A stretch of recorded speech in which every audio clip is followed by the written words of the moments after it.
Okay, it's the old man again. I've gone through the process of binding to my 5 Pro. It was a long learning lesson. Okay, it takes some time, especially if you want to do what I'm doing, which is, and I'll just show you, success models. Go down to model select, and that's how far I've gotten with that. So I have 7 different bikes programmed. Actually only 4, but I'm better than halfway. So there's a process I had to go through to do that. And the reason I think that's a big deal is, I mean, just getting to the update, you have to register your product, which I've never done. All the radios I've had, they all worked fine. If there was a problem, it was the first day it was out of the box or something, and you know, the retailers helped me out. So here, to get an update, you have to register your product, get the update for that product through Spektrum RC. There's a Promoto firmware update, programming change that automatically loads in here. Make sure you get the old card, class 6. That's I think the big thing. I messed the radio up putting the too new a card in it, and it was a big error on my part. So anyway, what that update does, that firmware imports one model. You get one model in that, and if you create a new model, it will be a car, not a motorcycle. And I can show you that the new model that I've done this a couple of times. So that new model there, I'm going to select that, and then if you go to your main menu down your function list, see how we've got a full page? There's a full page plus we can scroll down. There's a lot more. So there's a lot of things that now we'll go to one of the motorcycle. There's a big difference. We'll just pull any one of them up. Go to that function list. It's the same list, and you see how we have some limitations on that. But we got some good things here. We've got a timer, the whole motorcycle setup thing, but you have some trim settings you can do, telemetry, there's a lap timer, and then your utility stuff, system setup, etc. But there's a lot of stuff that, and you're getting it. It's because they're keyed to the motorcycle. So let me not get off track. The one model, you can't create another motorcycle model. So what I did was I copied that in the radio itself. Just, it's a simple copy model function. I can show you that. You go to system setup. Oh, yeah, that was the right one. System setup. Yeah, there's a confirmation screen. It's like I did it 100 times and I can't remember. Confirmation screen that if you have something on, you know, turn it off. Some things might run away when you take the RF out. You're taking the. Okay, you go into model utilities, and then there's a copy model function. So you just go to copy model. It's going to be the one that you're on. Come down, tell it, you know, where you want to put it. You don't want to put it over top of something else. Right now it's on the red one. We don't want red, so you're going, I think you got to go all the way up. That's where you'd want to put it. New model. And it should say, initially this said to 250. After I added 1, it went to 251, but you want it to say 2, and then it went 250. That's what it did for all the rest of them. It's 251. Because if you have the wrong one up, you're going to overwrite something. You're going to have. So once I got that all done, get it out of this here, then I went back to the you got to back up one in that system setup, and the bottom one is your transfer card. So I dumped them all over to a card. And that's real easy too. You just go into that, The first one is the in your card menu. Your what do you want to do? Your option. What are you trying to do? And I'm telling it to, because you can import or export one or all models. So I'm telling it, I told it to export all models. And then they're all on the card. Now I double check that by going, I just back, it's, we're gonna add a model, or import model. And then that shows you what's on the card. So I have that many copies of a bike now. It's not that they're all different, it's just that what I might change model to model primarily would be the braking. Because not all servos, calipers, cable length, adjustments, all that are the same. So you're going to mess with the travel and the trim a little bit on them individually. That'd probably be the biggest difference. The pot is manual. Okay, so that's going to vary machine to machine because it's on a manual pot. So if you leave it here, I'm sure it's going to stay. That's where it's going to be on your new model. So you don't want to ignore that guy. I just don't, nothing else. Steering trim, again, that's individual per vehicle, and it will remember the last trim point per model, because Spektrums are model specific, which I like. You're not going to go out there and run your toy with the wrong model up, wrong settings, etc. I don't really see that much difference between them, where that's not the biggest deal. Why? But it will help me separate bike to bike. Because numbering them just wasn't cutting the mustard. I just couldn't remember what things that I had done to each bike versus I can remember the color of the bikes.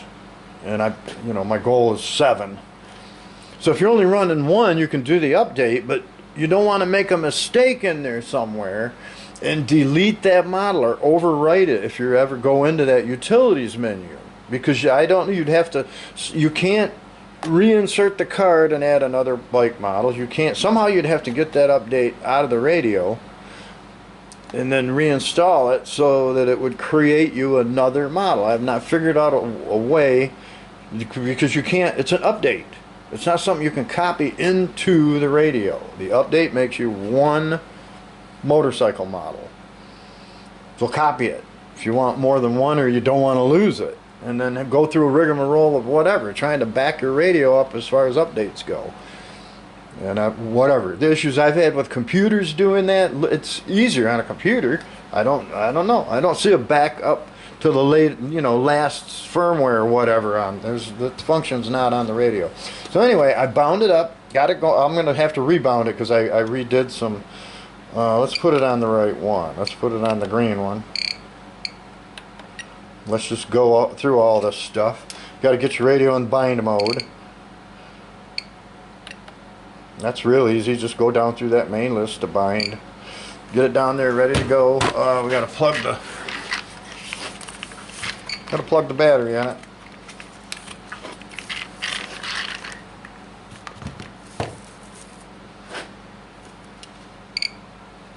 Okay. You got to hold this bind button while you're doing that. Receiver blinks. Hit the bind button here. It's a binding up. Doodly doo. And I did bind one of these with a radio. It didn't have the bike software. It doesn't know what to do with things. There's no coding in it to deal with a couple of the channels on this. So we're linked up. Got steering. That's going to go. We can turn the flywheel on right here. Get that ramping up, and then I'll go through all the buttons. That one happens to be on both sides, and I don't think you cannot assign that one. There's a couple of these switches you can't assign. So right here, the flywheel coming up. I'm turning it off. I just hit it again. It's going to shut down. Because we're just running the battery down with it running. Okay. So what you're going to find on here that you really need to know are the motorcycle setup. So when you go into motorcycle setup, this is where you're going to assign different switches, the ones that you can. You cannot assign all of them. So the first two, which are the front brake, here, let's get this guy here. So your front brake trim is the first one, and then two back is the travel on the front brake. And again, these are the two that I would be separate, individual, different on each bike. And I'd rather go digital than the analog on it. The same with the trim. So they're all right here. And this, your steering trim, which is the third one, or button B, you can't change that one. Okay, well that's the same on all my cars, all my trucks. That's the steering trim. That must be default. It's a hardwired thing. And the reason I like that there, or any of these switches really for that matter, is if you're trimming on the fly, you have to get a hand, one of them, two fingers, to turn this knob, and you're gonna delicate turn. So you're really, you know, if you're in a race situation, that's very difficult. You're coming from here to here, here to here, here to here.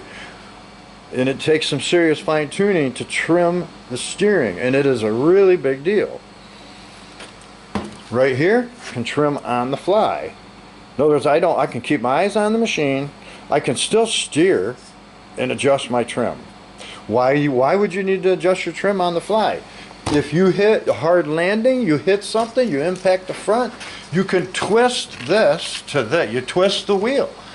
You're like falling on your bike, twist your handlebars all over. So your brain can comp for that. It's uncomfortable. But the computer in this, the computer system, gyro here and the flywheel, have a job to do, and that is to stand the bike back up. So if you've tweaked the front and the bike's leaning, because the wheel is tilted, this is tilted. So if it's tilted here, the bike's laying over that way. Race situation, you don't have time to pull this off and do. Okay, that's a situation you need to trim. When you start out, keep your steering trim in the middle, and that's where I don't like the analog. It's too easy to bump these. You can bump any one of these accidentally. Same thing here. This is your mode button. More than once I've been out on there and it's not in the correct mode. So if you make it a little less accessible, I'm less likely to bump that or ever affect that and change the mode. So you got to think about all these things when you're launching your machine. You're in the starting gate, you got 5 other bikes out there, and you think you're doing something, you're not. Because this radio, you just want a touch on that. And I don't know, some weirdness. That's where I hadn't touched the thing was in mode 2, and you ain't going anywhere in mode 2. That's just not going to happen. Well, so on this radio here was the trim for the front brake, the travel for the front brake, right there, just like they are close on the radio, and then the trim. It's a little different order, easier to get at. This is normal brake, which, because this is an ESC driven machine, you want it at 0. Your ESC thinks you're inputting if it's other than 0, and you know, we don't have that on this radio. This radio doesn't give you anything, so you know that's cool. You're not going to mess with your ESC trim, because 0 is nominal, and anything other than 0, your ESC thinks getting input. They got a split throttle here. I'll talk about that in a second too. So next here is the lean rate, which is the pot. You cannot change that one either. So you can't change your steering trim. That's going to go on B. You can't change the, what do they call it, DSMX6? Yeah, it's right on here. Yeah, flywheel. Yeah, DS6X gain pot. Oh, I skipped over the flywheel. That's on G. And G is on, this radio is on both sides. And again, it's up here where I'm not likely to accidentally hit that because of the tight buttons. And then the timer's the same, and they're all set at 5 minutes. I didn't have to put that in on any of them. Hit it, turns on. Very convenient. Hit it, turns off. And I can explain why that you know means something. So the flywheel turn on is G. And G on this. Oh, I already showed you G. Right there, inaccessible. So you push it forward, turns it on, pull it back, turns it off. Either side on the Pro 5. Now the mode button. Right up here. And I don't believe we can change that one either. I would go, yeah, when you come down the menu, if I'm on the MX6 pot, that's the last one, I'm going to scroll this down one more, jumps right over that. You cannot change your drive mode position. And that's this one right here, with letter I. I mark them because I can't see the letters, I won't remember it. Well, it's my radio, I'll do what I want to do with it. So we'll go to the last page on it, is the throttle rate. And let's see if that one, if you can move that one around or not. No, it only goes on F. You can inhibit it. You can inhibit all of these. So that was up here. I don't know what throttle rate does. These radios do not have throttle rate. There's no throttle rate. I don't know if they're doing this or if it's a type of expo that they've add in for us. I will play with that and find out. I'm excited to.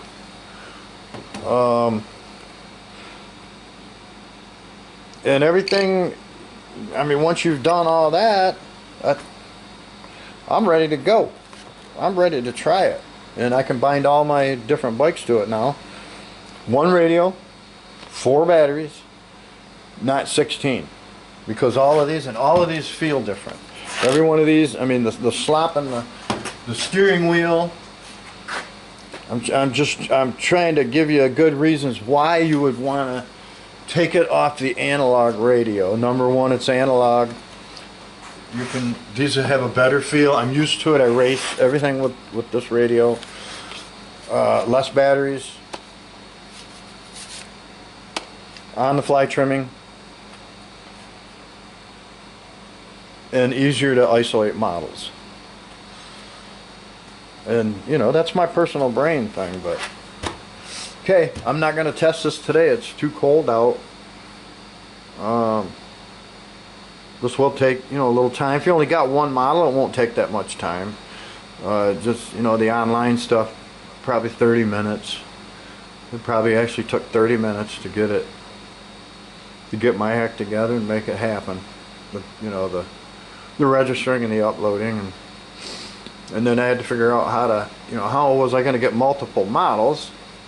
I tried dumping it to card first and then bringing it back in. It did some weird stuff, so I just deleted all that except for the one that I had, and then went in and copied the models and changed the name, copied the same model over and over, and then saved it to card.